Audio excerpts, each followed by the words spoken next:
A ball is dropped from a height of 18 meter. On each rebound, it rises 2/3 of the height from which it last fell. What distance has it traveled at the instant it strikes the ground for the fifth time? So, dito sa problem na to, ipapakita ko sa inyo yung dalawang method para ma-solve yung problem na to. Yung unang method, yung hindi ka gagamit ng geometric series formula. Then, yung pangalawang method ay yung gagamit ka na ng geometric series formula. Mahalaga na malaman nyo kung paano gamitin yung geometric series formula sa ganitong uri ng problem kasi minsan hindi lang 5th time yung tanong. Possible kasi na 27th time, 30th time, or more than that yung tanong. Kaya mahalaga din na malaman nyo kung paano gamitin yung geometric series formula for this type of problem. So, para mas maintindihan, simulan na natin to. Ang sabi dito, a ball is dropped from a height of 18 meter. So, ibig sabihin, may bola ka, ibinagsak mo siya, na-drop siya from a height of 18 meter. Ito yung pinagmulan ng bola, then ito yung ground. So, ito ay 18 meter. Kasi sabi ay drop from a height of 18 meter. Then, on each rebound, it rises 2/3 of the height from which it last fell. So, di ba, pagbagsak niya, mag-rebound pa yan. At maraming beses siya mag-rebound. Hindi naman pagka bagsak niya, isang rebound lang, tapos titigil na. Ang tanong kasi dito ay, what distance has it traveled at the instant it strikes the ground for the fifth time? So, ibig sabihin, maraming beses siya magbabounce. Pero yung hanggang fifth time yung ating kukunin. Ibig sabihin, magbabounce siya. Pero, hindi na kasing taas ng 18 meter yung bounce niya. Kasi ang sabi, 2/3 na lang. 2/3 of the height from which it last fell. 2/3 na lang ng 18. So, pag bounce niya, 2/3 na lang ng 18 yung height niya dito. Then, magbabounce uli siya. 2/3 na lang naman yung height niya dito. So, ang sabi, on each rebound, 2/3 lang ng height from which it last fell yung itataas niya. So, kung ito ay 18 meter, ibig sabihin, ito ay 2/3 lang ng 18. So, 2/3 times 18 is equal sa 12 meters. Ibig sabihin, ito, ang taas nito ay 12 meters na lang. Then, itong taas na to is 2/3 na lang ng 12. 2/3 ng previous height niya. Kasi, 2/3 of the height from which it last fell. So, ito yung previous niya, yung 12. So, 2/3 times 12 is equal sa 8. Ibig sabihin ito ay 8 meters na lang. Then, magbabounce ulit siya. Ang nangyari, itong height na to ay 2/3 na lang ng 8 meter.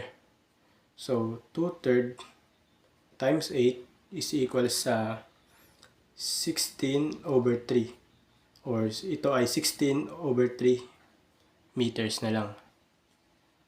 Hindi pa doon natatapos kasi ito ay first, second, third, fourth time pa lang niya na-hit yung ground or na-strike yung ground sa point na to. Ibig sabihin hindi pa tapos kasi ang sabi ay fifth time. So, isa pa. Yan. First, second, third, fourth, fifth. First, second, third, fourth, fifth. Fifth time na mag-strike siya ng ground. Kasi ang sabi dito, fifth time. Kunin natin yung height na to. Kung ito ay 16/3, ito ay 2/3 na lang ng 16/3. 2/3 times 16/3 equal yan sa 32/9. Ibig sabihin ito ay 32/9 meters. What distance has it traveled at the instant it strikes the ground for the fifth time? So, inassume natin na ang tinatanong dito ay vertical distance. Papansin nyo, itong 18 meter, isang beses lang nangyari. Yung pagbagsak niya, hindi na siya umabot ng 18 meter uli. Pero itong 12 meter, 8 meter, 16/3 meter, and 32/9 meter, dalawang beses siya. Kasi yung pagtaas niya, sa pagbaba. Then tataas, bababa, tataas, bababa, tataas, bababa. Mapapansin nyo, dalawa ang 12 meter. Yung isang 12 meter pataas, isang 12 meter pababa. Dalawa din yung 8 meter, isang 8 meter pataas, at isang 8 meter pababa. Ganon din tong mga kasunod. Tigda dalawa. Kaya ang mangyayari, para makuha mo yung total distance nila, yung 18, itong 18, isa lang yan, kaya walang times 2. Hindi mo siya itatimes sa 2. Ang itatimes mo sa 2 ay yung 2 times ito lahat. Kumbaga, itatimes mo sa 2. 2 times 12, 2 times 8, 2 times 16 over 3, and 2 times 32 over 9. Kasi nga, tigdadalawa sila, isang pataas at isang pababa. So, ang gagawin ko, pagpaplasin ko na lang lahat yan, then itatimes ko sa 2. So, 2 times 12 plus 8 plus 16 over 3 plus 32 over 9. Yan yung ating distance. So, ang distance is equal sa 18 plus 2 times 12 plus 8 plus 16 over 3 plus 32 over 9.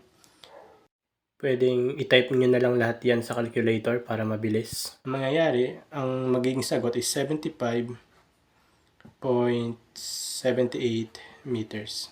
So, ang total distance na na-travel ng bola at the instant it strikes the ground for the 5th time is 75.78 meters. Isa pang method na mahalagang malaman ninyo para masolve ang problem na to ay yung paano gagamitin yung finite geometric series formula. Kasi kung mapapansin nyo, pwede tayong gumamit dito ng geometric series formula. Kasi itong 18, 12, 8, 16 over 3, and 32 over 9 ay bumubuo siya ng geometric sequence. Kasi di ba sa geometric sequence, makukuha mo yung next term by multiplying the previous term with the common ratio. Ang common ratio dito ay 2 over 3. So, yung bawat term, kung i-multiply mo sa 2 over 3, makukuha mo yung next term. For example, makukuha mo yung 12 by multiplying 18 by 2 over 3. Then, makukuha mo yung 8 kung i-multiply mo yung 12 by 2 over 3. And, ganun din yung mga kasunod na terms. So, ang common ratio sa geometric sequence na to ay 2 over 3. At ang formula naman para sa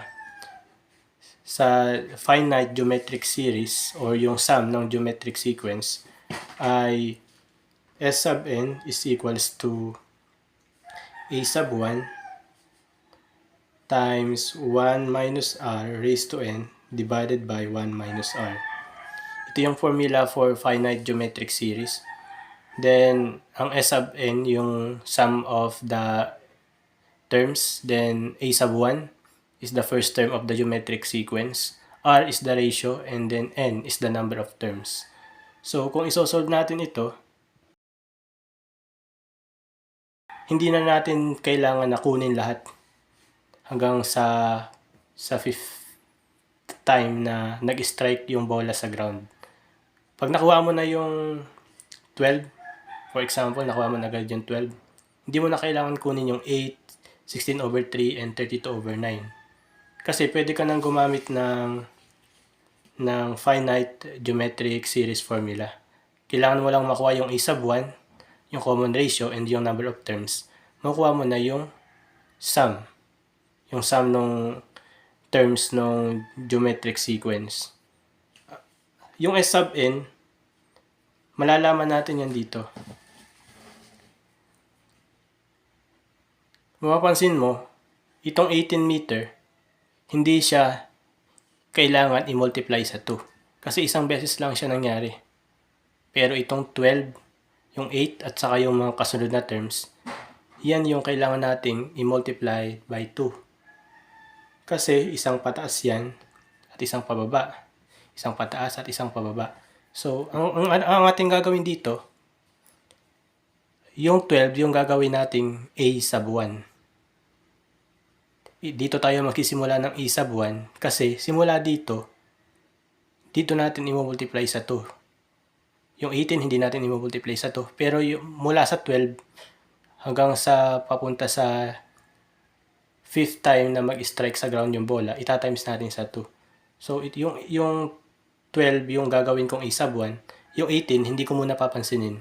Mamaya natin yan gagamitin. So yung S sub n, sa halip na yung n ay 5, kasi ang sabi dito ay 5th time, di ba dapat 5? Pero ang gagawin ko 4 na lang. S sub 4 na lang. Kasi nga, hindi muna natin pinansin yung 18. Dito tayo nagsimula sa 12. Kasi ito yung itatimes sa 2. Mula dito sa term na to, papunta sa dulo, yun yung itatimes natin sa 2. Kaya yun muna yung ating gagawin. So, bali, simula sa 12, ito yung a sub 1. So, yung term natin, nabawasan ng isa. Sa halip na 5, naging 4 na lang. Hindi muna isinama yung 18. So, S sub 4 muna. Ang a sub 1 natin ay yung 12. Sa halip na 18, yung 12 ang ating ginamit na a sub 1. Tapos 1 minus, ang common ratio ay 2 over 3 pa rin. Raised to n. Yung n natin, yung 4. 4 na yung n natin, hindi na 5. Kasi yung 18 hindi muna natin pinansin. Sa halip na n ay 5, ginawa muna nating n ay equal sa 4. Kasi yung 18 hindi muna natin isinama. So, and then 1 minus 2 over 3. Then, S of 4 is equals to, ilagay nyo na lang to sa calculator. Then, makukuha nyo yung sagot na 260 over 9. So, yung sum ng apat na terms, yung mula sa 12 hanggang dito sa dulo, ang sum na yun ay 260 over 9. Pero, kailangan pa natin siyang i-multiply sa 2. Kasi, mapapansin nyo, isang pataas, isang pababa, isang pataas, isang pababa. So, tigda dalawa yun. Ay, ang nangyayari kapag ginagamit natin to, ang napaplas lang natin yung bawat terms. Hindi pa natin na itatimes sa 2 yun. So, kailangan nating i-multiply sa 2 yung bawat isa. Kaya, ito, yung sum na nakuha natin, kailangan nating i-multiply sa 2.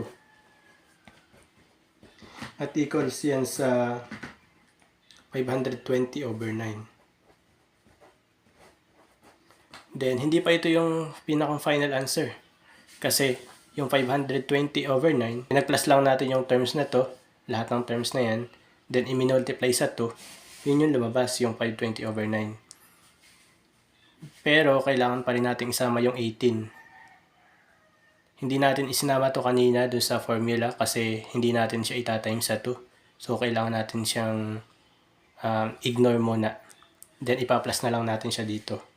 So, ang distance is equals to 520 over 9 plus 18. Equal yan sa 75.78 meters. So, the final answer is 75.78 meters. Tulad lang ng sagot. Tulad lang nito. 75.78 then 75.78. Ang pagkakaiba nito, ito kailangan natin kunin lahat ng terms. 8, 16 over 3, 32 over 9. Paano kung halimbawa, kukunin nyo ay nasa 100 times na mag-strike siya sa ground. Di ba napakadami ng kailangan nyo kunin? Pero, gamit ang geometric series formula, itong finite geometric series, hindi mo na kailangan kunin lahat ng terms. Basta't makuha mo yung a sub 1, then makuha mo yung common ratio at yung number of terms. Hindi mo na kailangang kunin lahat ito. Pwede mo nang i-substitute lahat ng given na a sub 1, r and n, then makukuha mo na yung final answer. So, yun lang. Thank you. Sana nakatulong sa inyo yung video na to. Sana kahit paano naintindihan nyo at nagkaroon kayo ng idea kung paano isolve ang ganitong uri ng problem. At sana mag-subscribe kayo dito sa channel ko.